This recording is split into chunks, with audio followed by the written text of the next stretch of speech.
Assalamualaikum warahmatullahi wabarakatuh. Salam sejahtera bagi kita semua. Halo semuanya, perkenalkan saya Najwa Nurahma Salsabila dari kelas 10D absen 25 yang berasal dari Sekolah SMA Negeri 1 Sleman. Nah, di kesempatan kali ini saya akan mempresentasikan tentang sejarah Kerajaan Kediri.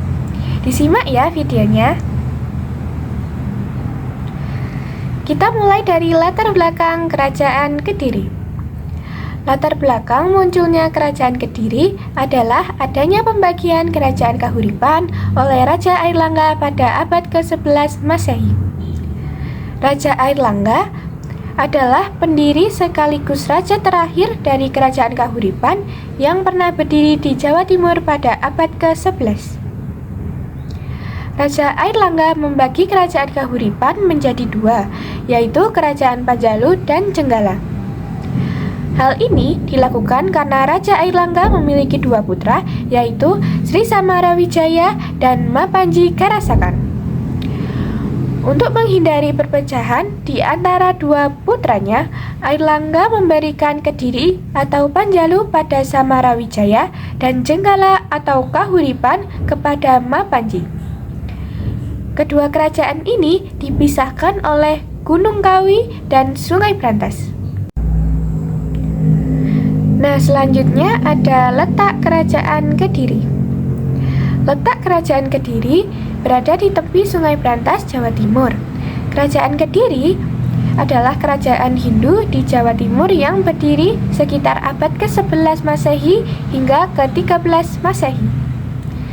Nah, berikut ini adalah contoh gambar peta di masa Kerajaan Kediri. Nah, letak Kerajaan Kediri berada di bagian yang berwarna krem yang berada di tengah-tengah. Selanjutnya ada raja-raja Kerajaan Kediri dan masa pemerintahannya. Yang pertama ada Sri Samarawijaya pada tahun 1042 sampai 1051. Yang kedua ada Sri Jitendrakara pada tahun 1051 sampai 1112. Yang ketiga ada Sri Bameswara pada tahun 1112 sampai 1135. Yang keempat ada Jayabaya pada tahun 1135 sampai 1159. Yang kelima ada Sri Sarweswara pada tahun 1159 sampai 1169. Yang keenam ada Sri Aryaswara pada tahun 1169 sampai 1181. Yang ketujuh ada Sri Gandra pada tahun 1180 sampai 1182.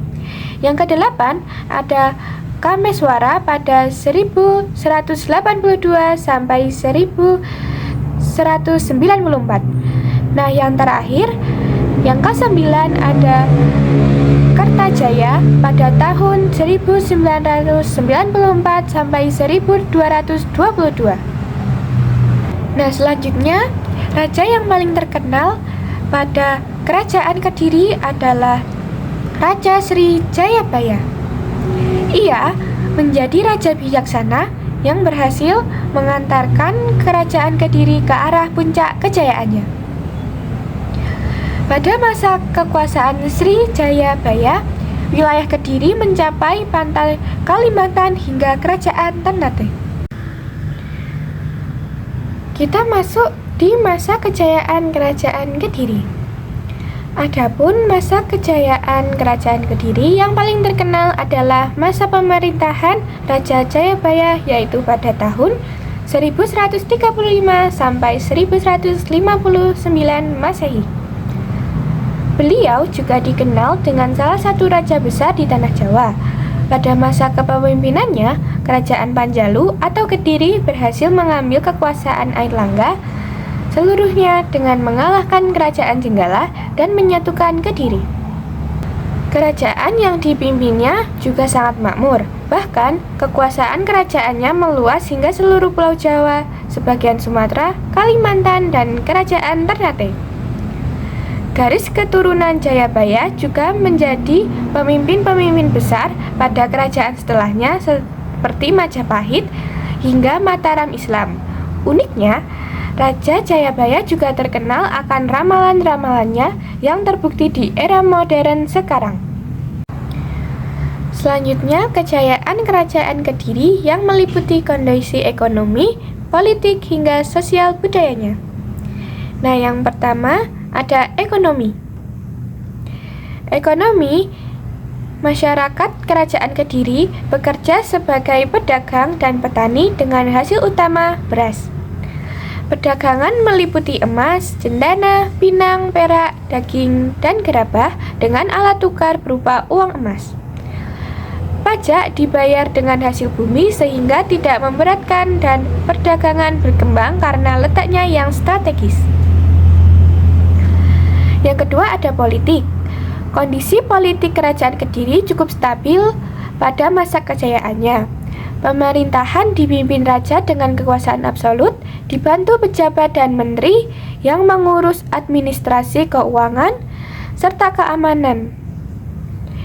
Daerah dipimpin adipati yang bertugas mengelola wilayah dan menyalurkan pajak serta upeti kepada raja. Yang ketiga ada sosial budaya. Masyarakat Kerajaan Kediri tidak menerapkan sistem kasta meskipun beragama Hindu.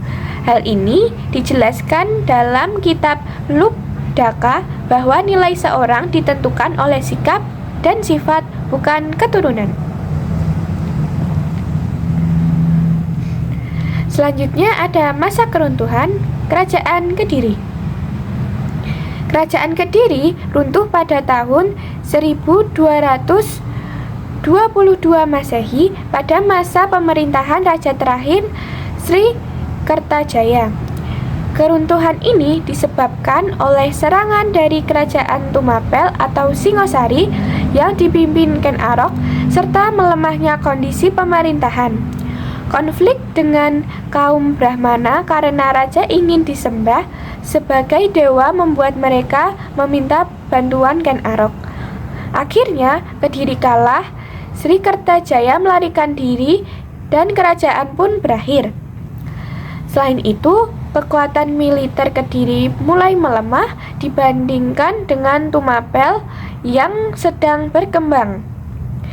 Persatuan di dalam kerajaan juga mulai goyah akibat kebijakan raja yang tidak disukai rakyat dan kaum Brahmana. Dukungan terhadap Sri Kertajaya semakin berkurang sehingga pertahanan kerajaan tidak maksimal. Kemenangan Ken Arok menandai berdirinya kekuasaan baru di Jawa Timur, yaitu Kerajaan Singosari. Sejak saat itu, pengaruh Kediri pun berakhir dan digantikan oleh kekuasaan baru tersebut. Selanjutnya ada beberapa contoh peninggalan-peninggalan di Kerajaan Kediri. Yang pertama ada Prasasti Kamulan terletak di Kamulan, Trenggalek, Jawa Timur, dibuat pada masa Raja Kerajaan Kertajaya sekitar tahun 1116 Saka atau 1194 Masehi. Isinya menjadi bukti berdirinya Kabupaten Trenggalek pada 31 Agustus pada tahun 1194 di hari Rabu Kliwon. Yang kedua ada Prasasti Galunggung ditemukan di Rejotangan, Tulungagung berukuran 160 cm x 80 cm x 75 cm, ditulis dengan aksara Jawa kuno sebanyak 20 baris. Namun isinya kini sulit dibaca. Yang ketiga ada Candi Penataran, merupakan candi termegah di Jawa Timur, terletak di lereng barat daya Gunung Kelut, utara Blitar. Candi ini dibangun sekitar abad ke-12 hingga ke-14 Masehi, pada masa Raja Srengga hingga Raja Wikramawardhana. Yang keempat, ada Prasasti Sirah Keting. Isi Prasasti Sirah Keting adalah tentang Jayawarsa yang memberikan penghargaan berupa tanah kepada rakyat desa karena dianggap berjasa. Selanjutnya, yang kelima ada Candi Mirigambar, terletak di Desa Mirigambar, Sumber Gempol, Tulungagung, Jawa Timur.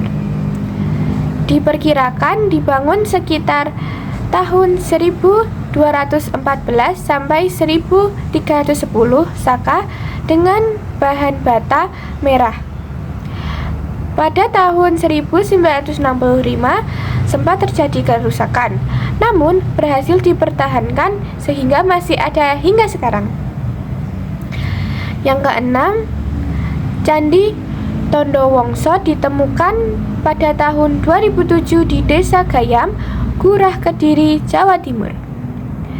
Berdasarkan corak arca, candi ini diperkirakan berasal dari abad ke-9, masa awal perpindahan pusat politik dari Jawa Tengah ke Jawa Timur. Nah, selanjutnya ada daftar pusaka. Saya ambil materi-materi tadi dari daftar pusaka ini. Nah, bagi kalian yang mau mempelajari lebih lanjut dan mau tahu peninggalan Kediri lebih banyak, nah kalian bisa telusuri di link yang ada di daftar pusaka ini. Oke, sekian presentasi dari saya. Maaf bila ada kesalahan berbicara atau perbuatan dari saya. Terima kasih sudah menonton video ini. Wassalamualaikum warahmatullahi wabarakatuh. Dadah semuanya.